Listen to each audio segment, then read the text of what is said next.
అందరికీ మన ప్రభువైన యేసుక్రీస్తు నామములో నా హృదయపూర్వకమైన వందనాలు. ఈ సమయంలో మనం ప్రభు బలులో పాలు పొందకముందు కొన్ని హెచ్చరికలు పొంది ఆ బలులో పాలు పొందుదాం. దాని కొరకై ఒక మాట చదువుతాం. సంఖ్యాకాండం 12వ అధ్యాయం 11వ వచనం. సంఖ్యాకాండం 12వ అధ్యాయం 11వ వచనం మనందరం కలిసి చదువుకుంటాం. బైబిల్ ఉన్నవాళ్ళు మీ బైబిల్ తీసి మీ దగ్గర మీ కూర్చున్న చోట్లో మీరు చదవండి. అహరోను, అయ్యో నా ప్రభువా, మేము అవివేకులం, పాపులమైన మేము చేసిన ఈ పాపమును మా మీద మోపవద్దు. చిన్న ప్రార్థన చేస్తాం ప్రభు సాయం కొరకై.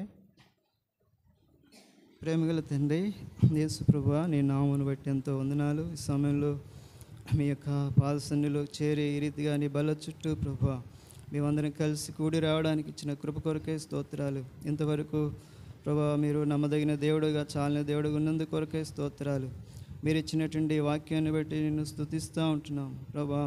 ఈ సమయంలో నీ యొక్క రక్త మాంసములు చేవేయకముందు మమ్మల్ని పరీక్షించుకొని యోగ్యంగా పాలు పొందుటకు సహాయపడండి. నిష్ప్రయోజకుని ప్రభా ఖాళీ చేసి నీ మహిమ కొరకై వాడుకొనండి ప్రభా. ఈ సమయాన్ని ఆశ్చర్యకరంగా నీకు మహిమకరంగా చేయండి. నీ రక్తమును మా యొక్క తలంపులు వీటన్నిటిని నీ రక్తమును మా మీద హృదయాల మీద ప్రోక్షించండి, నాపై ప్రోక్షించండి. నన్ను పవిత్రపరిచి కడిగి యజమానుడు వాడుకున్నటకు అర్హమైన పాత్రగా సిద్ధం చేయండి. మీరు అనుగ్రహిస్తేనే తప్ప ఏం చేయలేం ప్రభా. మీరేం చేసినను ఆయన మహిమ కొరకు చేయడం రాయబడింది. ఈ సమయంలో ప్రభా మీ మహిమ కొరకు చేయలాగున మీ ఆత్మ సాయం అనుగ్రహించమని, కరుణించమని, దయతో జ్ఞాపకం చేసుకునమని మా జీవితానికి సమర్పించుకుంటూ యేసు ప్రభువారి అతి పరిశుద్ధమైన నామములోనే ప్రార్థించి స్తుతించి వేడుకొనుచున్నాం తండ్రి, ఆమేన్. ఈ సమయంలో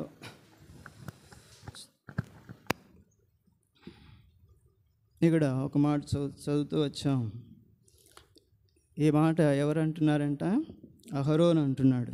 ఏ సందర్భంలో అంటే ప్రభు వాళ్ళని ఆ మిరియామును కుష్టు రోగంతో మొత్తినప్పుడు మిరియాము వైపు చూసి అహరోను ఈ మాట చెప్తా ఉంటున్నాడు. చూడండి 10వ వచనం, సంఖ్యాకాండం 12:10. బిడారము ఎత్తబడెను. అప్పుడు మిరియాము అహరోను మిరియాము వైపు చూచినప్పుడు ఆమె కుష్టుగలదిగా కనబడెను. అహరోను, అయ్యో నా ప్రభువా, మేము అవివేకులము, పాపులమైన మేము చేసిన ఈ పాపమును. ఆ సమయంలో అహరోను మిరియాములు దేవునికి విరోధంగా, వాళ్ళు మోషేకు విరోధంగా ఆయన సేవకుడైన మోషేకు వాళ్ళు ఏం చేశారు? విరోధంగా మాట్లాడినారు. అంటే దేవుని సేవకునికి విరోధంగా మాట్లాడటం కూడా ఏంటంటే పాపమే. చాలాసార్లు పాపమని ఏమనుకుంటాం మనం? ఏదో లోకంలో వ్యభిచారము, దొంగతనము అవే పాపాలుగా పరిగణిస్తాం. అయితే ఇక్కడ వీళ్ళు చేసిన పాపం ఏందండి? అహరోను మిరియాములు ఏం పాపం చేశారు? తన సేవకుడైనటువంటి మోషేకు వాళ్ళు ఏం చేశారు? విరోధంగా. నా సేవకుడైన మోషేకు అంటాడు. చూడండి ఇక్కడ 8వ వచనం.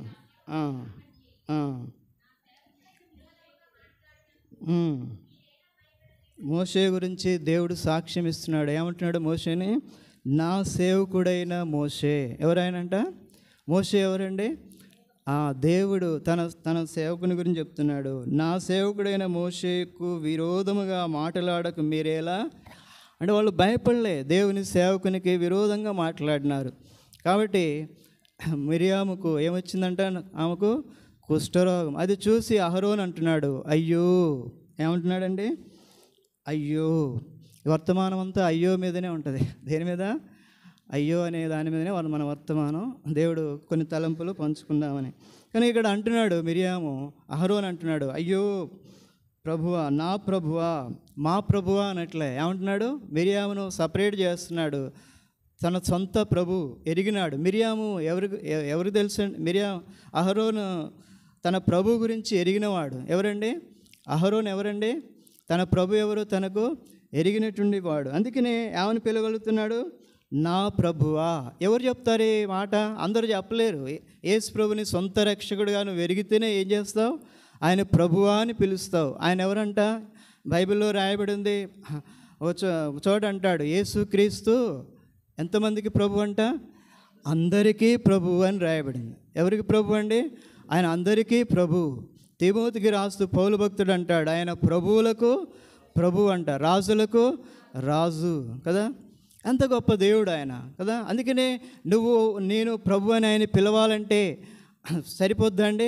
యేసుప్రభువారు అంటాడు, ప్రభువా ప్రభువా అని పిలుచు ప్రతివాడు పరలోక రాజ్యములో. ఆయన్ని ప్రభువా ప్రభువా అంటే మనం పరలోకం చేరతామా? చేరలేము. ఎవరు పరలోకం చేరతారు? ఆయన ప్రభువుగా అంగీకరించిన వాళ్ళు. ఆయన ఎలాంటి ప్రభు అంట? ప్రకటన గ్రంథంలో చూడండి, ఒక మాట రాస్తాడు. ఎలాంటి ప్రభు? ప్రకటన గ్రంథం ఒక మాట చదువుదాం. 19వ అధ్యాయం అనుకుంటా. ప్రకటన గ్రంథం 19వ అధ్యాయము 7వ వచనం చూడండి.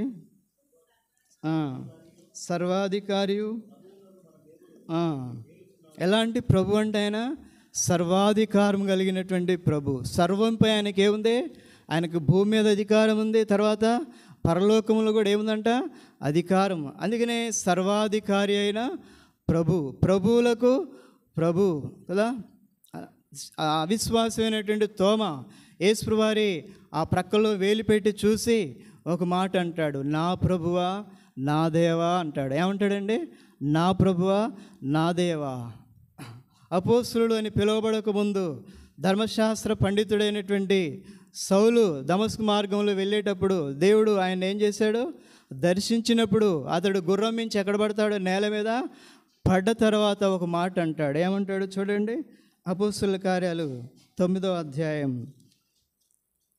అపోస్తలుల కార్యాల గ్రంథం 9వ అధ్యాయము 8వ చదవండి.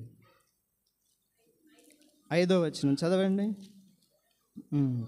ప్రభువా నీవెవడవని అడుగగా చాలు. ఏమంటున్నాడు? ఒక స్వరం విన్నాడు. ఆ స్వరం విని ఏమంటున్నాడు? ప్రభువా నీవెవడవు. అంతకుముందు ఆయనకు ప్రభు ఎవరో తెలియదు. ఇప్పుడు ఆ ప్రభు ఎవరో తెలుసుకున్నాడు. ఆ స్వరం విన్నాడు. ఏం స్వరము? సౌలా సౌలా నీవేళ నన్ను హింసించుచున్నావు అనే స్వరాన్ని విన్నాడు. ఎవరు విన్నారండి? కొంతమంది ఏం స్వరాలు వింటారు? డీజేలు పెట్టుకొని పనికిమాలిన స్వరాలన్నీ వింటూ ఉంటారు. ఇంట్లో సీరియల్ పెట్టుకొని పనికిమాలిన స్వరాలు వింటారు కదా. ఏ స్వరాలు వింటారు కదా. కానీ ఈయన ఏ స్వరం విన్నాడండి? దేవుని స్వరం. యేసుక్రీస్తు ప్రభువారే ఆయనతో ఏం చేశాడు? మాట్లాడిన స్వరం విన్నాడు కదా. ఏమని? ఏ స్వరం అంటది?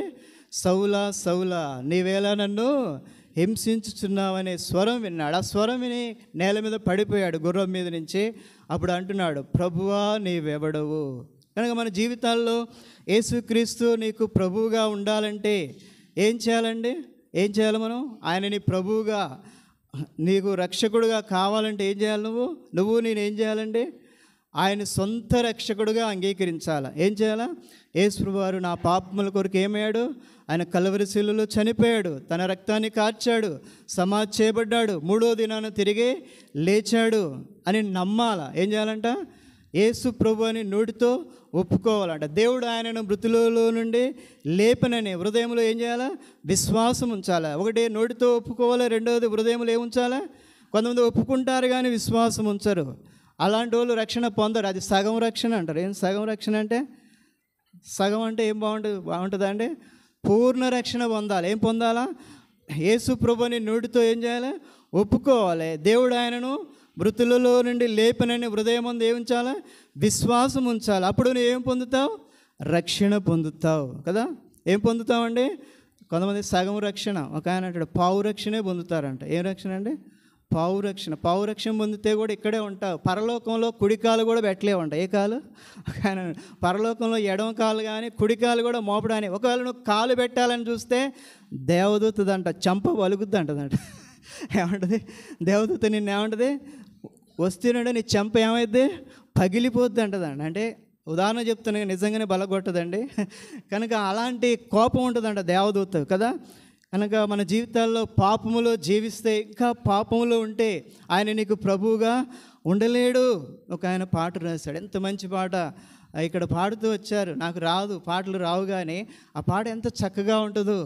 ఎవరికి ఆ పరలోకములోనంట పాపులకు ఏమి లేదంటాడు చోటు, పాపులకు చోటు లేదు పరలోకమునందు, అందుకే మార్పు చెందు మరణానికి ముందు, యేసు రక్తమే నీ పాపానికి మందు, యేసు రక్తమే నీ పాపానికి మందు, కడుగబడిన వారికే గొర్రె పిల్ల విందు, కడగబడిన వారికే గొర్రె పిల్ల విందు, నీ జీవితం విలువైనది, నరులారా రండని సెలవైనది, దేవుని సెలవైనది. కనుక పాపులకు ఏమి లేదండి పరలోకంలో, కుడికాలకు కూడా అసలు బొటన వేలు కూడా చోటు లేదేమో. ఆయన నువ్వు ఎడమకాలు కూడా పెట్టలేవు అన్నాడు, కానీ నేను అంటాను బొటన వేలు పెట్టడానికి కూడా ఏముండదు అక్కడ. ఎవరికి చోటు ఉండదు? పాపులకు. పాపులు ఎవరండి? యేసు ప్రభు రక్తంలో నువ్వు కడగబడంత వరకు నువ్వు ఎవరివే? పాపువే. అందుకనే యోహాను ఆ ప్రత్యక్ష పొంది అంటున్నాడు, యేసు రక్తం. ఏ రక్తం అంట? యేసు రక్తం ప్రతి పాపము నుండి మనల్ని ఏం చేస్తుంది? పవిత్రులుగా చేయనని రాయబడింది. యేసు రక్తం ఏం చేస్తుందండి? అది పవిత్రులుగా చేయగలిగినటువంటి శక్తి కలిగినటువంటి రక్తం, అమూల్యమైన రక్తం, నిర్దోషమైన రక్తం. గొర్రె పిల్ల అంటే క్రీస్తు రక్తం అని రాయబడింది. కనుక మేకల యొక్క రక్తం, తర్వాత కోడల రక్తం మన పాపాలు ఏం చేయలేదు, అది తీసివేయలేదు. కనుక నిర్దోషమైన రక్తం చిందించాడు ఎవరైనా? యేసు ప్రభు. ఆ రక్తంలో ఏం చేయాలి మనం? కడుక్కో. ఇప్పుడైనా సరే ఇంకా చాలామంది పాపములోనే ఉంటున్నారు. కొంతమంది రహస్య పాపాల్లో జీవిస్తూ ఉంటారు. క్రైస్తవులు అంట మామూలుగా ఉండరంట. ఎట్లా ఉంటారండి? వాళ్ళు పాపం చేసినప్పుడు కొంతమంది అందరి ముందు చేస్తారంట, కొంతమంది ఎట్లా చేస్తారు? రహస్య పాపాలు కదా. ఎంత భయంకరమైంది! నువ్వు రహస్యం చేసిన పాపం కూడా ఒకనాడు దేవుడు ఏం చేస్తాడు? దాన్ని చూస్తాడు. 29వ వచనం యెషయా గ్రంథం 29వ అధ్యాయంలో కొంతమంది ఇలా అంటారంట, రహస్య పాపంలో జీవిస్తూ. 29వ అధ్యాయం చూడండి, యెషయా గ్రంథం 29వ అధ్యాయం ఒక మాట చదువుదాం.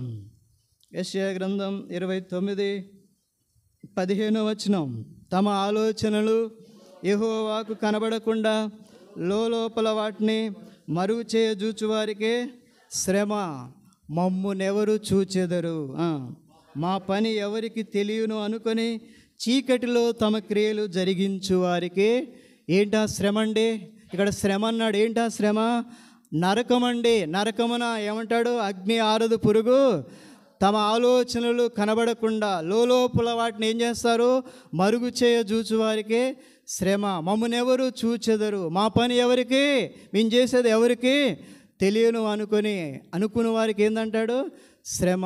కనుక దేవుడు చూస్తాడు నువ్వు ఏ పాపం చేసినా, ఎలాంటి చీకట్లు అంట. ఎక్కడ చేస్తారు పాపము? పాపం అంతా ఎక్కడ జరుగుద్ది? చీకట్లోనే జరుగుతాయి పాపపు కార్యాలు.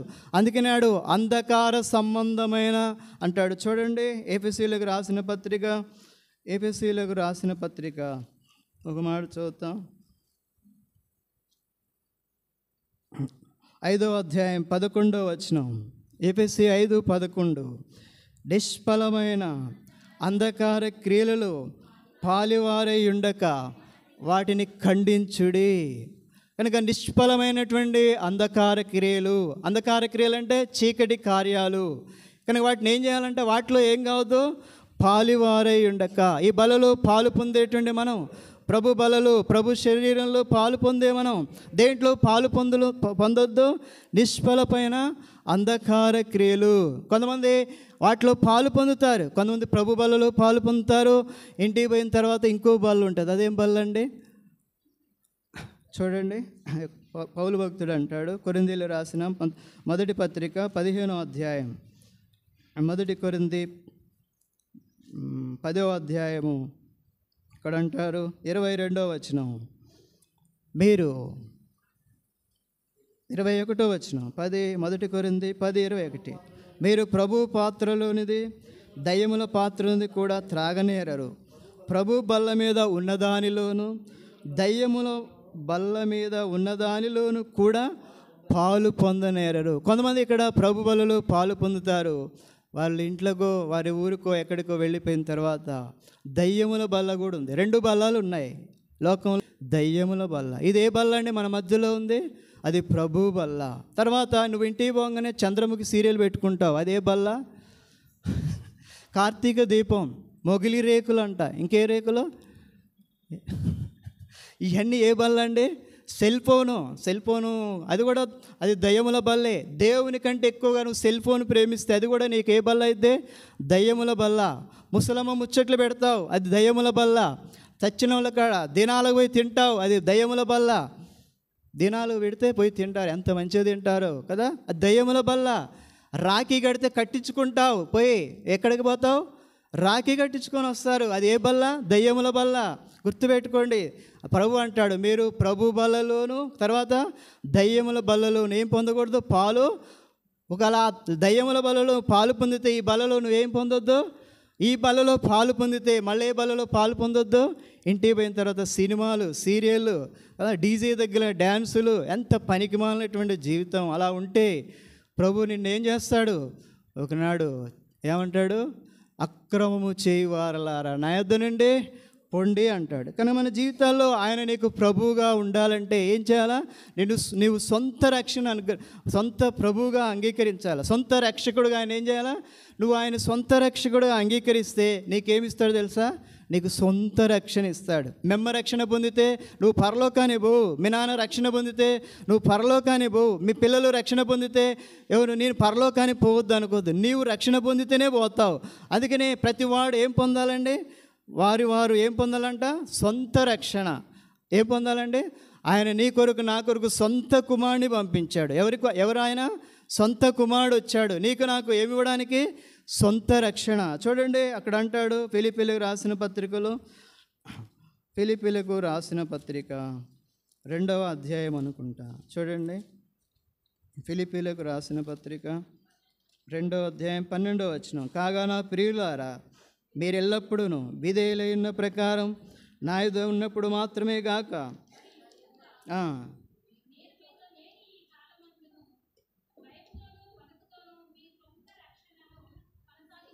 అంటే ప్రతి వారు ఏం పొందాలండి? సొంత రక్షణ. ఇంకా నువ్వు పొందలేకపోతే ఇప్పుడైనా ఇదే అనుకూల సమయం, ఇదే రక్షణ దినం. రేపేం జరుగుద్దో మనకు తెలియదు. మీ జీవము ఏ పాడిది అంటాడు. మీరు కొంతసేపు కడబడి అంతలో మాయమైపోవు ఆవిరి అంటావు. నువ్వు రక్షణ పొందితే ఎక్కడికి పోతావు? ప్రభుని చూస్తావు, ప్రభుతో ఉంటావు, ప్రభు రాజ్యములో ఉంటావు. కనుక సొంత రక్షణ పొందు. ఏం పొందు? ఎవరో రక్షణ పొందితే నువ్వు పోతానని అనుకోవటం అదే భ్రమ. కొంతమంది అంటారు మా వాళ్ళు పుట్టు క్రైస్తవులు అండి. అసలు బైబిల్లో పుట్టు క్రైస్తవుడే లేడు. అర్థమైందా? కొంతమంది అంటారు మా తాతలు ముత్తాతలు అంతా కూడా పుట్టు క్రైస్తవులు.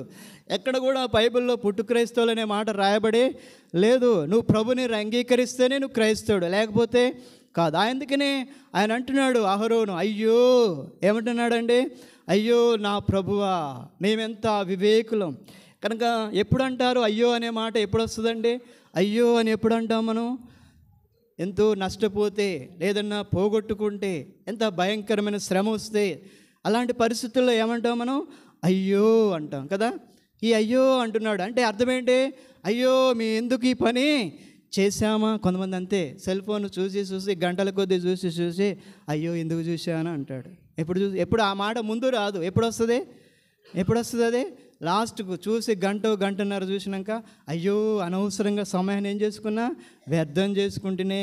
ఈ జబర్దస్తిలో ఏమి లేదు, ఏ పనికి మాలంతా చూశాను, చెత్త చెదారం అంతా. అపోస్తలుడైన పేతురు అంటాడు ఈ లోకంలో ఉన్నదంతా ఏవేవి నాకు లాభకరములు వాటన్నిటిని క్రీస్తు నిమిత్తం ఏమన్నాడు? నష్టముగా అని ఎంచుకున్నాను అంటాడు. అంత మాత్రమే కాదు, పెంటతో సమానముగా. దేంతో సమానం? పెంటని ఎంచుకుంటావా? సెల్ ఫోన్ చూసేటప్పుడు పనికి మాలంతా చూసి ఎంత మంచిగా నవ్వుతావు. పనులన్నీ 32 పనులు బయట పెట్టి నవ్వుతావే, దాన్ని పెంటని ఎంచుకోవే. కానీ అదంతా అపోస్తలుడు దేనిగా ఎంచుకున్నాడు? తన క్రీస్తు నిమిత్తం. ఎవరి నిమిత్తం అంట?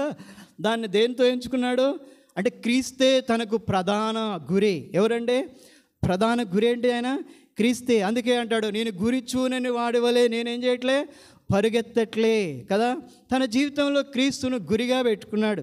కనుక మన జీవితాల్లో ప్రభు పిల్లలంగా ఈ యొక్క ప్రభువుగా, ఆయన నీకు ప్రభువుగా ఉండటానికి వచ్చాడు, నీకు రక్షకుడిగా ఉండటానికి వచ్చాడు. కల్వరి శిలువలో మరణించి సమాధి చేయబడి తిరిగి లేచాడు. ఇంకా నువ్వు రక్షణ పొందకపోతే ఈ ఉదయకాలం, ఈ మధ్యాహ్న కాలం ప్రభు నిన్ను సంధిస్తుండే. కఠినపరచుకోవా. కొంతమంది హృదయాన్ని కఠినపరుచుకొని నాకు కాదులే, ఇంకా జీవితం చాలా ఉందిలే అనుకుంటారు. ఒక ఆయన చెప్తా ఉంటాడు, రక్షణ పొందంటే నా కొడుకు పెళ్ళి వెనక రక్షణ పొందుతా అంటదంట. ఎప్పుడు?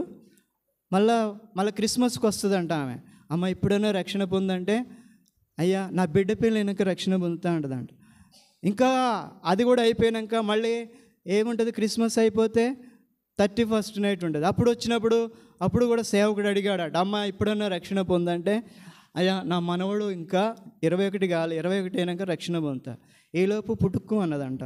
ఏమన్నది? ఆయన భలే చెప్తాడు, సాయిలన్న గారని ఉంటాడు, మీరేనే ఉంటారు. ఈలోపు పుట్టుకమంటే ఏంటి కథ, నీ జీవితం అంటాడు. కానీ మన జీవితాలు ఈ లోకంలో నువ్వు రక్షణ పొందకపోతే నీ అంత దౌర్భాగ్యుడు ఇంకొకడు ఉండడు. గుర్తుపెట్టుకో. నువ్వు ఏ డినామినేషన్ అవ్వు, ఎక్కడికన్నావు, రక్షణ పొందడానికే దేవుడు ఏర్పరచుకున్నాడు. ఎందుకు తెలుసా? మనం మొట్టమొదటిగా ఏం పొందడానికి దేవుడు ఏర్పరచుకున్నాడు? రక్షణ పొందాలి. సరే, రెండవదిగా చూద్దాం. చూడండి, రక్షణ పొందేటువంటి అనుభవం అది ఎంతో శ్రేష్టకరమైంది. చూడండి, తర్వాత యెషయా భక్తుడు ఒక మాట అంటున్నాడు. యెషయా గ్రంథం 6వ అధ్యాయం, యెషయా గ్రంథం 6వ అధ్యాయంలోంచి ఒక మాట చదువుదాం. ఈ సమయంలో నేను ఎన్నో వచ్చిన 6వ అధ్యాయం 5వ వచనం. అయ్యో నేను అపవిత్రుడను, అపవిత్రమైన పెదవులు గలవాడను, అపవిత్రమైన పెదవులు గల జనుల మధ్యలో. చూసారా, యేసు ప్రభువు వారి యొక్క దర్శనాన్ని చూసినప్పుడు భక్తుడు, యెషయా భక్తుడు అంటున్నాడు, అయ్యో. ఏమంటున్నాడండి? అయ్యో, అంత గొప్ప దైవజనుడే, అంత గొప్ప ప్రవక్తే, పెద్ద ప్రవక్త అంట. ప్రవక్తలు ఎవరండి? పెద్ద ప్రవక్త. కనుక ఎంతో ప్రభు గురించి రాసినటువంటి ప్రవక్త 66 అధ్యాయాలు రాశాడు. ఎన్ని అధ్యాయాలు రాశాడు? బైబిల్లో ఎన్ని పుస్తకాలు ఉన్నాయండి? 66 పుస్తకాలు ఉన్నాయి. యెషయా ప్రవక్త కూడా ఎన్ని అధ్యాయాలు రాశాడు? 66 అధ్యాయాలు రాశాడు. ఒక్కొక్క అధ్యాయాన్ని ఒక్కొక్క పుస్తకానికి పోల్చుకోవచ్చు మనం. అంటే బైబిల్ అంతా కూడా ఇప్పుడు దేంట్లో ఇమిడి ఉందని చెప్పొచ్చు, యెషయా గ్రంథంతో ఇమిడి ఉందని చెప్పొచ్చు. కనుక మన జీవితాల్లో అంత గొప్ప ప్రవక్త ప్రభు యొక్క దర్శనాన్ని చూసి అంటున్నాడు, అయ్యో నేనెవరిని? అపవిత్రుడను, అపవిత్రమైన పెదవులు. ఒకటి, నేను అపవిత్రుడను. రెండవది, నేను అపవిత్రమైన పెదవులు గలవాడను. మూడవది, అపవిత్రమైన పెదవులు గల జనుల మధ్యలో నివసించువాడను. మన జీవితాల్లో కూడా ఎన్నోసార్లు అపవిత్రులుగా జీవిస్తాం. కొంతమంది మనం భోజనం ద్వారా అపవిత్రులమైపోతాం. అందుకని దానియేలు ఆ భోజనాన్ని తిని నేనేం కాకూడదు అనుకున్నాడు? రాజు భోజనం. ఏ భోజనం అండి? ఒకసారి దైవజనుడు భక్సింగ్ గారిని వైట్ హౌస్ భోజనాన్ని పిలిచారంట. ఏ హౌస్ అండి? అమెరికాలో వైట్ హౌస్లో అధ్యక్షుడు భోజనాన్ని పిలిచాడు. ఎలా ఉంటుందండి అమెరికా అధ్యక్షుని భోజనం అంటే? మామూలుగా అప్పుడు దైవజనుడు అన్నారంట, నేను కొద్దిసేపు తర్వాత ప్రార్థన మీకు చెప్తా అన్నాడంట. వెంటనే చెప్తానులే. ఆవిడ ప్రార్థన చేసుకొని వచ్చి మళ్ళీ ఫోన్ చేశారంట. చేస్తే అప్పుడు అన్నాడంట, దేవుడు నాకు అనుమతి ఇవ్వలేదు అన్నాడంట. ఏ భోజనానికి? వైట్ హౌస్లో ఉన్నటువంటి భోజనానికి కదా. అంత గొప్ప భోజనానికే దేవుడు ఏమన్నాడంట? చాలాసార్లు మనం ఏం చేస్తాం? ఎక్కడ పడితే అక్కడ భోజనాలు చేస్తాం. ఈ భోజనాలు కూడా మనల్ని ఏం చేస్తాయి? అపవిత్రులు పరుస్తాయి. అందుకనే ఆయన అన్నాడు. చూడండి, మొదటి అధ్యాయం దానియేలు గ్రంథం 8వ వచనం. దానియేలు గ్రంథం మొదటి అధ్యాయం పుచ్చుకొని దానియేలు ఉద్దేశించి, తన ఉద్దేశం ఎంత తీర్మానం చేసుకున్నాడు కదా. నేనేం కాకూడదు? రాజు భోజనం తిని నేనేం కాకూడదు? అపవిత్రుడిగా కాకూడదు. అందుకే రాజు భోజనములో అపవిత్రమైనవి ఉన్నాయని తను తెలుసుకున్నాడు. అందుకని అంటున్నాడు, రాజు భోజనాన్ని కూడా ఏం చేశాడు? తిరస్కరించాడు, సున్నితంగా తిరస్కరించాడు. కనుక శాకాహారమే పెట్టమన్నాడు. ఏ ఆహారం తిన్నాడు? శాకాహారంతోడే. కానీ మన జీవితాల్లో మనం ఎక్కడైనా సరే భోజనం చేసేటప్పుడు కూడా ఏం చేయాలా? కొంతమంది అంటారు, ఏమండి ప్రార్థన చేసుకుంటే అన్ని పవిత్రమే కదా అని ప్రార్థన చేసుకుని తినేస్తారు కదా. చెప్తా ఉంటాడు ఒక దైవజనుడు, ఎక్కడ పడితే అక్కడ కూడా ఏం చేయకూడదు, భోజనము దినాల కాడిపోయి భోజనం చేస్తావే, అది సరైనదేనా? కాదు కదా. వాళ్ళు దేనికి అర్పిస్తారు అంటే బలులు, వాళ్ళు దేవునికి కాదంట. వేటికి చేస్తారు? వాళ్ళు దయ్యములకు అర్పిస్తారు. లోకంలో దయ్యాలు కూడా ఉన్నాయండి. ఉన్నాయా? నమ్ముతారా నమ్మరక్క అన్న? దయ్యం ఉందా లేదా? దయ్యములు ఉన్నాయి కదా. కొన్ని మంచి దయ్యాలు ఉంటాయంటే, కొన్ని చెడు దయ్యాలు కూడా ఉంటాయంట. ఒక ఆయన చెప్తాడు, ఏ దయ్యాలు? ఒక ఇల్లు అంట ఖాళీగా ఉండే చూస్తుందంట దయ్యం వచ్చి, ముందు వచ్చి చూసి అది పోయి అంట దానికంటే చెడ్డవైన మరి 7 దయ్యాలు, అదే చెడ్డ దయ్యం అంటే ఇంకేం చేస్తుంది? దానికంటే చెడ్డ దయ్యాన్ని ఏం చేస్తుంది? తీసుకొని వస్తుంది. కనుక ఆ ఇల్లు అంతా ఖాళీగా, హృదయం ఖాళీగా ఉంటే అది వచ్చి అక్కడ కాపురం పెడుతుంది. అందుకే అన్నాడు, ఆ మనుషుని యొక్క స్థితి ఎట్లుంటుందంట? మొదటి స్థితి కంటే కడపటి స్థితి ఎట్లుంటుంది? చెడ్డదగును. కానీ మన జీవితాల్లో, మన యొక్క జీవితంలో ప్రభు దయ్యముల యొక్క బలలో పాలు పొందుతుంటే కదా, ఆయన రొట్టె పుచ్చుకొనగానే అంట, ఎవరండి? ఆ ముక్క పుచ్చుకొనగానే ఎవరు? యేసుప్రభువారి శిష్యుడైనటువంటి ఎవరైనా ఇస్కరియోతు యూదా ముక్క పుచ్చుకున్నాడు. ఈ బలలో ఆ ప్రభువారు ఆ రొట్టె ముక్క ఇచ్చి ఇవ్వగానే తీసుకున్నాడు. ఆ ముక్క పుచ్చుకొనగానే ఏం జరిగిందంట? చూడండి, యోహాను సువార్త 6వ అధ్యాయం. యోహాను సువార్త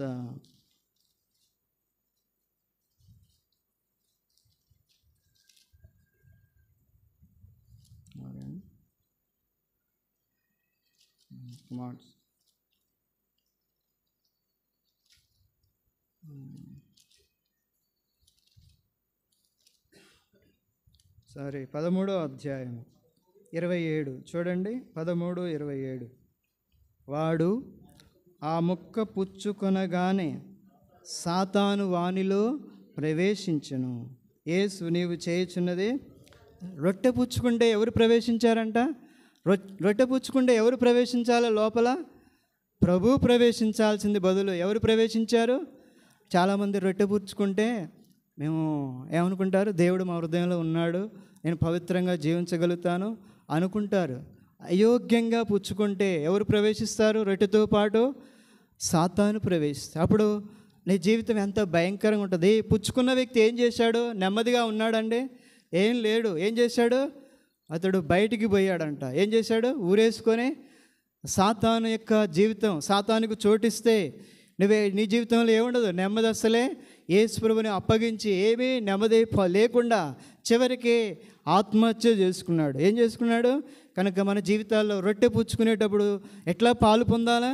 ఒకవేళ అయోగ్యంగా పాలు పొందితే ప్రభువా నన్ను క్షమించు, నీ రక్తంతో కడిగి పవిత్రపరచుమని ప్రార్థన చేసుకుని యోగ్యంగా మన బలలో.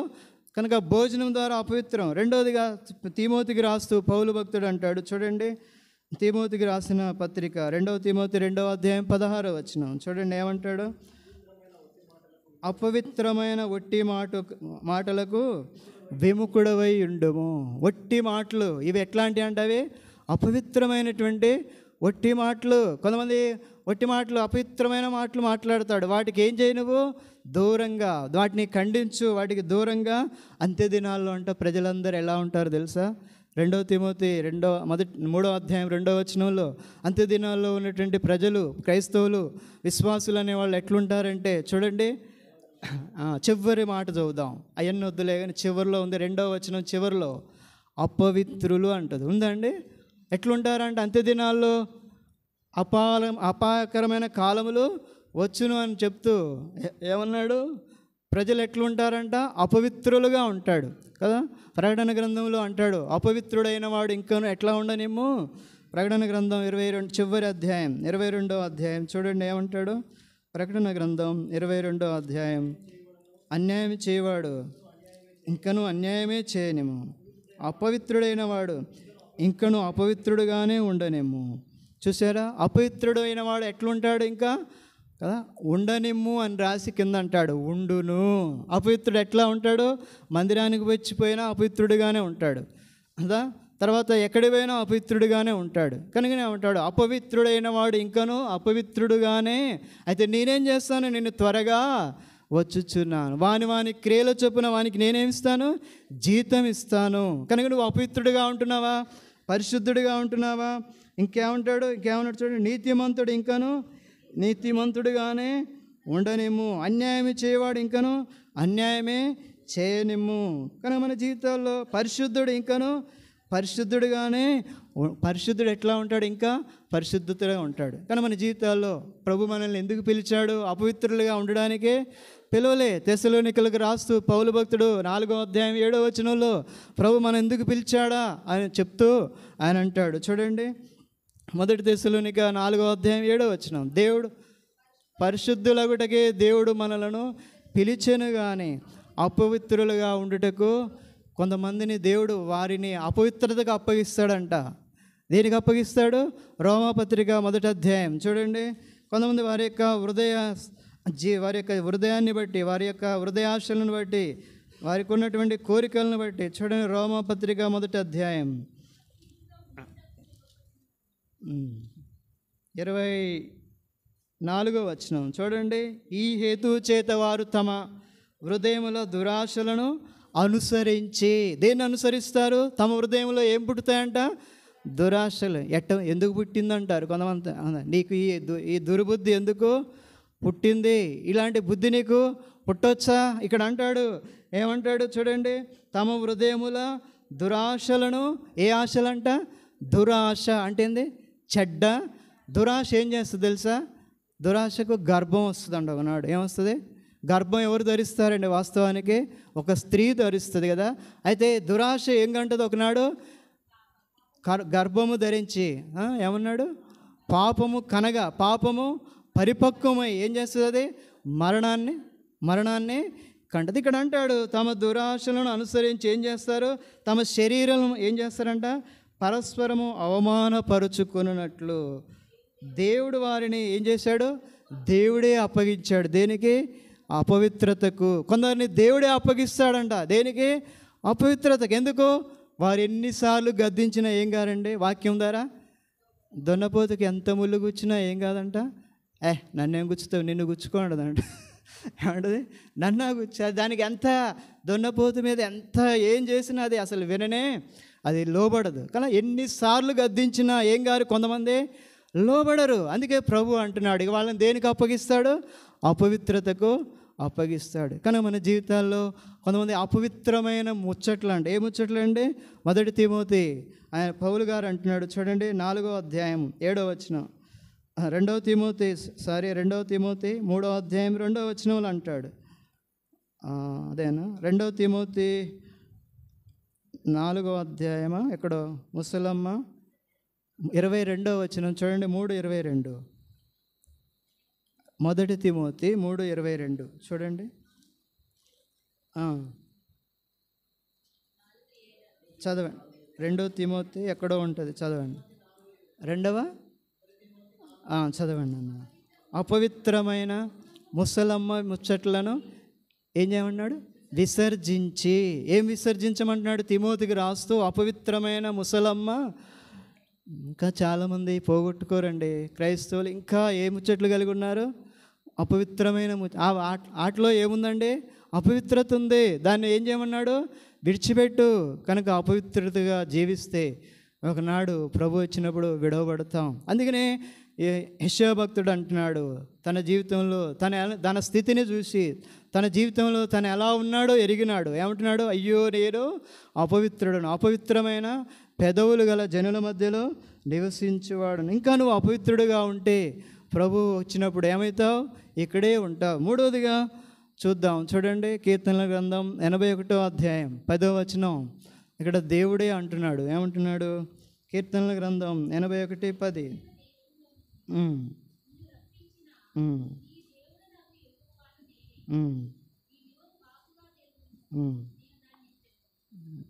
ఒక నిమిషం. 81వ కీర్తన 8వ వచనం చదవండి. ఏమంటున్నాడు? అయ్యో ఇశ్రాయేలు, నువ్వు నా మాట వినినెడలా ఎంత మేలు. ఇశ్రాయేల్ అన్న కాడ ప్రతి ఒక్కరూ మీ పేరు రాసుకోండి. అక్కడ నేను చదివేటప్పుడు నా పేరు రాసుకుంటే ఎంత బాగుంటుంది చదివితే కదా. అయ్యో, ఆయన ఇశ్రాయేలు గురించి చెప్తున్నాడు. అయ్యో ఇశ్రాయేలు, నువ్వు నా మాట వినినెడల ఎంత మేలు. ఏం వింటే? మాట వింటే. అంటే దేవుడు మాట ఏం చేయట్లే, మనం వినకపోయిరి అంటాడు 13వ వచనంలో. చూడండి ఏమంటాడు. అయితే నా ప్రజలు ఇశ్రాయేలు నా మార్గములను అనుసరించినడల ఎంత మేలు. చదవండి అన్న. అయితే వారు నా మాట వినకపోయిరి అంటాడు. 12వ వచనమా? 12వ వచనం చదవండి. కాబట్టి వారు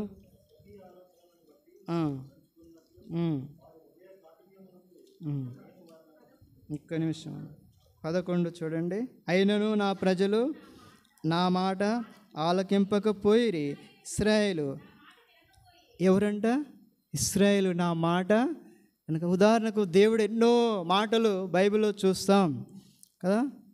దేవుడు ధనాపేక్ష లేని వారే ఉండి అన్నాడు. మనం ఏం చేస్తాం? ఆయన మాట వినేవాళ్ళు ఏం చేస్తారండి? ధనాపేక్ష లేనివారిగా ఉంటారు. అది బైబిల్లో ఎన్నో చెప్తారు. ఆయన అన్నాడు, ఒక చోట అన్నాడు, ఏమన్నాడు? 5వ అధ్యాయం, మత్తయి సువార్త 5వ అధ్యాయంలో అంటాడు, నీ కన్ను నిన్ను అభ్యంతరపడిస్తే ఏం చేయదాన్ని? పెరికే. ఒక స్త్రీని ఏ చూపంట? మోపు చూపుతో చూచు ప్రతివాడు అప్పుడే ఆయన అంటాడు. కనుక ఇది ఆయన మాట. ఒకవేళ నువ్వులో మోపు చూపు ఉందంటే ఆయన మాట విన్నవాడివే కాదు. మన జీవితాల్లో దేవుడు ఎన్నో మన జీవితాల్లో ఆయన మాట వినాలనేది, ప్రతి దేవుని సన్నిధిలో కనబడాలని బైబిల్లో ఒక మాట ఉంది. నా సన్నిధిని నిత్యము వెదకుడు అంటాడు. ఏమన్నాడు? నా సన్నిధిని ఏం చేయండి? అది కూడా దేవుని మాటే. ఎన్నో ఉన్నాయి, అందులో ఒకటి నా సన్నిధిని నిత్యము. అంటే ఆదివారమే వెతుకుతాం. కొంతమంది ఎప్పుడు వెతుకుతాం అంటే ఏం మాట వినట్లే మనం ఆయన మాట. ఎన్నోసార్లు ఆయన మాట వినట్లే. ఆయన మాట వింటే ఎంత ధన్యులం. కనుక ప్రభు, అందుకే ప్రభు అంటున్నాడు, అయ్యో ఇశ్రాయేలు, నీవు నా మాట వినినెడల ఎంత మేలు. కనుక ఆయన మాట వింటే ఒక్క మాట, ఏ ఒక్క మేలు చదువుదాం. నిర్గమాకాండం 19వ అధ్యాయం. ఆయన ఏం చేస్తాడంటే ఆయన మాట విని ద్వారా ఎన్నో ఉన్నాయి. ఒక మాట చదువుదాం.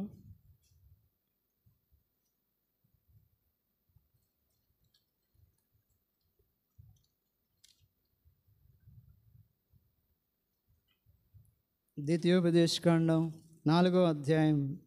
సరే, అది తర్వాత చూద్దాం. ద్వితీయోపదేశకాండం మనకు తెలిసిన మాట 31వ వచనం.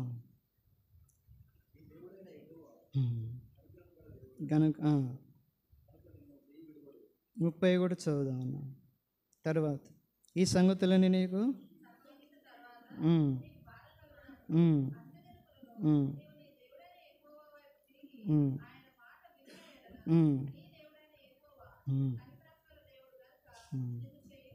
చూసారా ఏమంటున్నాడు? ఎలాంటి దేవుడైనా చెయ్యి విడువడు. ఆయన మాట వినేవారిని ఏం చేయడండి? ఎన్నో లాభాలు, బైబిల్లో ఎన్నో ప్రయోజనాలు ఉన్నాయి. కానీ ఇక్కడ ఒక ప్రయోజనం ఏంటంటే ఆయన మాట వింటే నీ చెయ్యి ఏం చేయడంట? విడవడు. చెయ్యి విడవడు అంటే అర్థం ఏంటండి? ఎప్పుడు నీకు ఎట్లుంటాడు? తోడుగా ఉంటాడండి ఎవరి మాట వింటే. అందుకనే పేతురు అంటాడు, మీ మాట వినుట, దేవుని మాట వినుట కంటే మీ మాట వినుట దేవుని దృష్టికి న్యాయమా, మీరే చెప్పుడే కదా. మనం ఎవరి మాట వినాలండి? మనుషుల మాటలు వింటాం, కానీ చాలాసార్లు ఎవరి మాట వినాం? దేవుని మాట. మనుషులు చెప్తూ ఉంటారు, ఎన్నో చెప్తారు మనుషుల మాటలు కదా. కొంతమంది అది చేయి, అది చేయి, ఇది చేయి, వాస్తు సరిగా లేదు, ఇల్లు సరిగా లేదు. కొంతమంది ఏదేదో చెప్తారు. బాబు పుట్టినాక 21 నాడే 21 చేయాలా, తర్వాత చేస్తే అరిష్టం, ఏంటిదంట నష్టం. ఇవన్నీ ఎవరి మాటలండి? దినాలు, వారాలు ఇవన్నీ చూడాలా. కొంతమంది ఇవన్నీ చూస్తారు, శకునాలు ఇవన్నీ చూస్తూ ఉంటారు. ఇవన్నీ ఎవరి మాటలండి? మనుషుల మాటలు. మనుషుల మాటలు ఈయన ఏం చేస్తాం? చాలాసార్లు దేవుని మాటను వినం మనం. దేవుడి మాట వింటే మన చెయ్యి ఏం చేయడు? ఆయన విడిచిపెట్టాడు. చెయ్యి పట్టుకుంటాడంట. ఏం చేస్తాడు? నీ కుడి చేతిని పట్టుకొని ఉన్నానంటాడు. ఏ చెయ్యంట? కుడి చేతిని. యెషయా గ్రంథంలో అంటాడు, నేను నీకు సహాయం చేసేదనని చెప్పుచు నేనేం చేశాను? నీ కుడి చేతిని పట్టుకున్నాడు. ప్రభు పట్టుకుంటాడు మన చెయ్యి ఎప్పుడు? ఆయన మాట వింటే. ఒక ఆయన వినలే మాట. ఎవరండి? సౌలు. అమాలేకులు అందరిని ఏం చేయమన్నాడు? చంపమని చెప్తే ఏం చేశాడు? కొన్ని తీసుకొని వచ్చాడు. అప్పుడు అన్నాడు, దేవుడు అన్నాడు, దేవుడు మాట వినుట ఎంతో శ్రేష్ఠ. ఒకడు బలులు అర్పించుట కంటే ఏది శ్రేష్టం అంటాడు? పొట్టేళ్ల కొరువు అర్పించుట కంటే మాట వినుట శ్రేష్టం కదా. దేవుని మాట వినకుండా నువ్వెన్ని చేసినా దేవుడు ఏమంటాడు? వినడు, పట్టించుకోడు నీ జీవితంలో. కానీ దేవుని మాట వినడానికి తీర్మానం చేసుకో. ప్రభా నీ మాటే నే విందును అని పాట రాశాడు. కానీ ఎవరి మాట? ఆయన మాట వినడానికి నేర్చుకో. ప్రభా ఈ యొక్క మధ్యాహ్న కాలం ఎన్నోసార్లు వాళ్ళ మాటలు వీళ్ళ మాటలు విని నష్టపోయా. ఈ రోజు నుంచి ఏం చేస్తా? నీ మాటే. ఆయన మాట ఎటువంటిది అంట? ఒక మాట 119 కీర్తన 140 వచనంలో ఆయన మాట ఎలాంటిదంటే కీర్తనకారుడు అంటాడు చూడండి, 140 వచనం, నీ మాట మిక్కిలి స్వచ్ఛమైనది, అది నీ సేవకునికి ప్రియమైనది కదా. ఎలాంటిదంట? ఎస్పి బాలసుబ్రహ్మణ్యం గారు దీని మీద ఒక పాట పాడాడు. ఎవరండి? అది వాక్యం మీద ఒక పాట రాశాడు. ఆయన పాట పాడాడు. ఆయన మాట ఎలాంటిదంట? మిక్కిలి స్వచ్ఛమైనది. అంటే ఏం లేదండి, మిక్కిలి స్వచ్ఛమైందంటే కల్తీ, అన్నీ కల్తీ అండి. చాలా వరకు భూమి మీద జరిగేవన్నీ, భూలోకంలో ఎన్నో కల్తీ. పాలలో కల్తీ, నూనెలో కల్తీ, ఇంకా నెయ్యిలో కల్తీ. కల్తీ లేనిదే ఒక్కటే నాకు తెలిసిందైతే, మీకు ఏం తెలుసు కానీ కల్తీ లేనిది ఏంటండి? దేవుని వాక్యం ఒక్కటే. ఆయన కాదు, నీ మాట మిక్కిలి స్వచ్ఛమైంది, అది నీ సేవకునికి. అంత కల్తీ లేని వాక్యాన్ని నమ్మవే. స్వచ్ఛమైన వాక్యం అదే, నిర్మలమైన వాక్యమే, పవిత్రమైన వాక్యం. అలాంటి వాక్యాన్ని ఏం చేస్తావు? నమ్మకుండా ఎవరో చెప్పిన సోది నమ్ముతావే. అనగా దావీదు అంటాడు, అది నీ సేవకునికి ఎలాంటిదంట? ప్రియమైనది. దినమెల్లా నేను దాన్ని ఏం చేస్తున్నాను? ధ్యానిస్తున్నాను అనేటువంటి అనుభవంలో ఉంటున్నాడు. కనుక ఈ మధ్యాహ్న కాలంలో ప్రభు యొక్క మాట వినడానికి ఏం చేయాలండి? తీర్మానం చేసుకో. ఆయన మాట వింటే నీ చెయ్యి ఏం చేయడం? ఆయన పట్టుకొని ఉంటాడు. ఎంత ధైర్యం! ప్రభు నీకు తోడుగా ఉంటే. ఎంత చేయబట్టుకున్నాడంటే అర్థమేంటి? ప్రభు నీకు ఎంత దగ్గరగా ఉన్నాడో ఒకసారి ప్రభు మాట వినడానికి. 4వదిగా చూద్దాం. చివరిగా 4వది రోమాపత్రిక 7వ అధ్యాయం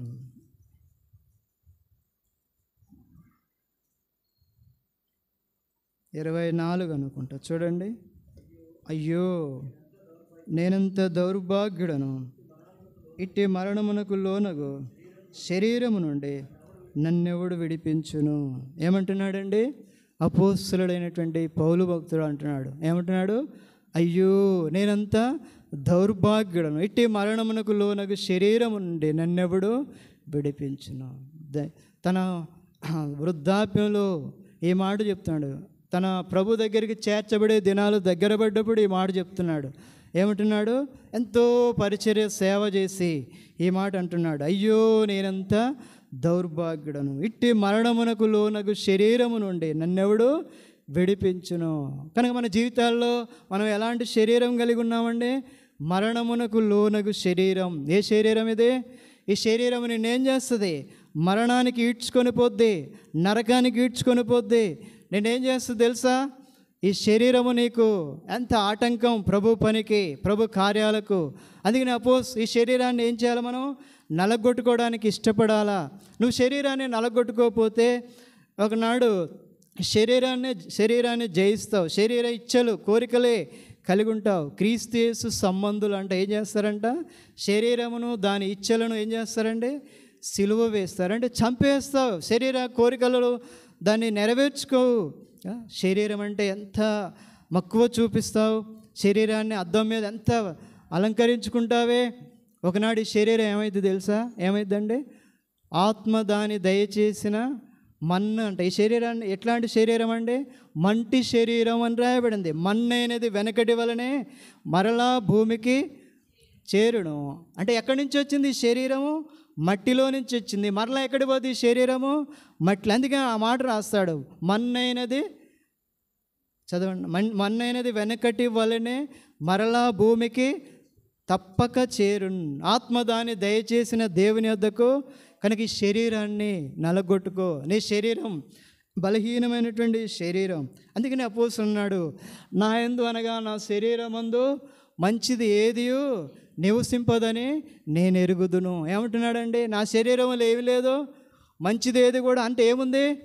ఇంకా అంటాడు కిందికి వస్తూ, మేలైనది చేయవలననే కోరిక నాకు కలుగుచున్నది కానీ దానిని చేయటం నా వల్ల నేను చేయగోరు మేలు చేయక ఏం చేస్తున్నాను? చేయగోరని. అందుకే ఈ శరీరం నీకేం చేస్తుంది తెలుసు? ఈ శరీరం ఇది మేలు చేయనీయదు. ఏంటి మేలండి? మేలు ఏంటిదండి మీకు తెలుసా? ఏంటి మేలు?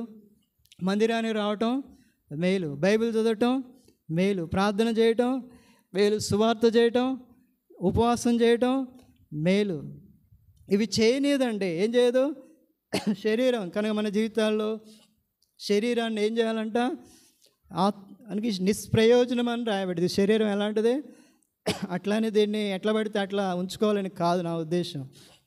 కనుక ప్రభు పిల్లలంగా ఈ శరీరం యొక్క ఆశలు, ఈ యొక్క మనుజ ఆశలు విసర్జించి విడిచిపెట్టాలి మనకున్నటువంటి శరీరం. ఒక మాట చదువుతాం. గలతీయులకు రాసిన పత్రిక, శరీరం గురించి ఎక్కువగా చెప్పను కానీ గలతీయులకు రాసిన పత్రికలో ఒక మాట చదువుదాం. చూడండి, 5వ అధ్యాయము, గలతీయులకు రాసిన పత్రిక 5వ అధ్యాయము. అపోస్తలుడు ఒక మాట అంటాడు. 16వ వచనం చూడండి. నేను చెప్పున్నదేమనగా ఆత్మానుసారముగా నడుచుకునుడి, అప్పుడు మీరు శరీరేచ్ఛను నెరవేర్చరు. 17వ వచనం, శరీరము ఆత్మకును ఆత్మ శరీరమునకును విరోధముగా అపేక్షించును, ఇవి ఒకదానికొకటి వ్యతిరేకంగా ఉన్నవి కనుక మీరేమి నిశ్చయింతురు వాటిని ఏం చేయరంట? చేయకుందురు. ఇది క్రైస్తవుని యొక్క జీవితంలో ఇది తప్పకుండా జరుగుతుంది. ప్రతి క్రైస్తవుడు, ప్రభు పిల్లైనటువంటి వారు, ప్రతి విశ్వాస యొక్క జీవితంలో ఇవి రెండు పోరాటం ఉంటుంది. ఒకటి శరీరము, ఆత్మ ఒకదానికొకటి ఎట్లుంటాయంట? విరోధముగా ఉంటాయి. శరీరం ఏముంటుంది? సువార్తకు బోబాకు అంటుంది. ఆత్మ ఏముంటుంది? సువార్తకు బోరాదా, హాయిగా పడుకుంటావా, నీ పనులు చూసుకుంటావా. శరీరం అంటుంది ప్రార్థన చేయబాకంటది. ఆత్మ ఏముంటుంది? లేచి సోమవారం ప్రార్థన చేసుకో. ఒక ఆయన, ఒక ప్రవక్త ఒక వ్యక్తితో ఏమని పిలిపించుకోవాల్సి వచ్చింది? ఒక ప్రభుని ఎరగని అన్నిటితో పిలిపించుకున్నాడు ప్రవక్త అని. ఎవరు? యోనా. ఏమన్నాడు? ఆయన ప్రవక్త దగ్గర పోయి అన్నాడు. ప్రవక్తను పట్టుకొని ఏమంటున్నాడు? ఓయి నిద్రపోతా. ఏమంటున్నాడు? నిద్రపోతా అని పిచ్చిపించాడు. ఏం చేయాలి? ప్రార్థన చేయట్లే. మనం కూడా అంతే. చాలాసార్లు ప్రార్థన చేయాల్సిన సమయంలో ఏం చేస్తాం? నిద్రపోతాం. నిద్రపోతులు బైబిల్లో చాలా పోతులు ఉన్నాయండి. కొన్ని నిద్రపోతులు ఉంటాయి. మందిరానికి రాగానే నిద్ర. ఏ పోతుంది? నిద్రపోతు. కొన్ని సోమరిపోతులు ఉంటాయి. మందిరం అంటే రారు, సువార్త అంటే రారు, బైబిల్ చదవటమే రారు. ఇది ఏ పోతండి? సోమరిపోతులు. కొంతమంది తిండిపోతులు ఉంటారు. ఒక సేవకురాలు బైబిల్లో ఎన్ని పోతులు ఉన్నాయో అన్నీ రాసుకుందంట. ఏం రాసుకుంది? మీరు కూడా రాసుకోండి. నేను ఏ పోతును ప్రభువా, నేను ఏదైనా పోతు లెక్కున్నానా? పోతు లెక్క ఉండవాకండి. ఎట్లుండాలా? గొర్రె లెక్క ఉండండి. పోతు లెక్క ఉంటే ఇక్కడే ఉంటావు, అక్కడే పోవు. ఎక్కడి పోవు? పైకి పోవు. పైకంటే మళ్ళీ అదే వేరే అనుకున్నారు. పైకంటే ఎక్కడికంటే మనం అంట ఎగిరిపోతామంట. ఒక ఆయన పాట రాశాడు. దేని మీద ఎగిరిపోతామండి? ఎగిరిపోయేదాం పాటలతో అంట. ఇందాక మంచి పాటలు పాడారు కదా. మనం ఎట్లా ఎగిరిపోతామంట? పరలోకానికి పోయేటప్పుడు ఎట్లా పోతాం? నోటి మీద ఏలేసుకొని పోం. ఎట్లా పోతాం? అంత పాటలు పాడుకుంటా పోతామంట. ఏ పాటలు? సినిమా పాటలు అండి? కాదు. ఇంకొంతమంది జానపద గేయాలు పాడుతూ ఉంటారు. అవి కాదు. ఏ పాట? ప్రభు పాట. అందుకని కీర్తనకారుడు అన్నట్టు, ఆయన నువ్వు నా నోట ఏముంచావు? క్రొత్త పాట. ఏ పాట అంటే పరలోకంలో పాత పాట ఏముండదు. ఏముంటుందంట? వారు క్రొత్త పాట పాడుదురు అని ఉంది. ఏ పాట ఉంటుందండి అక్కడ? కొంతమంది వచ్చిన పాటే పాడతారు. అన్న ఇని కొన్నిసార్లు ఈ చెవులు మూసుకోవాల్సి వస్తుంది. అవి కాదు. క్రొత్త పాట పాడండి, ఏదన్నా నేర్చుకోండి అని అంటే తినరు. అదే పాటలు పాడతారు. అది కాదు. అయితే పరలోకంలో ఏ పాట ఉండదు? పాత పాటలు ఏమీ ఉండవు, క్రొత్త పాటే. అందుకని ఇక్కడ అంటున్నాడు, మన జీవితాల్లో ప్రభు పిల్లలంగా మనం ఎగిరిపోతాం. దేంతో ఎగిరిపోతాం? పాటలతో. దేని మీద పోతాం? పరలోకానికి మేఘాల మీద. దేని మీద? ఆ పాట, నా ప్రియుడా ప్రాణప్రియుడు అనే పాటలో ఒక ఆయన ఆ చరణం రాస్తాడు, పాటలతో ఎగిరిపోయేదాం అని. ఎట్లా ఎగిరిపోతామండి? కొంతమంది పాట పాడాలంటే బాత్రూంలో పాడతారు కానీ మందిరంలో పాడరు. ఎక్కడ పాడతారు? బాత్రూంలో పాడతారు. ఇక్కడైతే పాడడానికి పాడరంట. సరే చూడండి, ఇక్కడ అంటున్నాడు ప్రభు బిడ్డలంగా మన శరీరాన్ని ఏం చేయాలండి? నలగొట్టుకొని ప్రభు కొరకై శరీరం ఒకదానికొకటి ఎట్లుంటుంది? విరోధంగా అపేక్ష. అందుకే అన్నాడు, మీరేమి చేయాలనుకుంటారో వాటిని ఏం చేయరంట? మీరేమి నిశ్చయింతురో వాటిని ఏం చేయరు? చేయకుందురు. కనుక శరీరం ఎంత ఆటంకం అండి, ఎంత అభ్యంతరం అండి నీకు నాకు. ఇది ప్రార్థన. అందుకే యేసుప్రభువు అన్నాడు, మీరు శోధనలో ప్రవేశించకుండానట్లు మెలకువగా ఉండి ఏం చేయండి?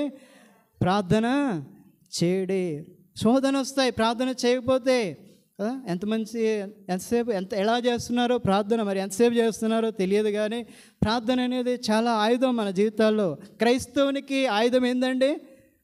క్రైస్తవునికి ఆయుధం ఏంటి? ప్రార్థనే.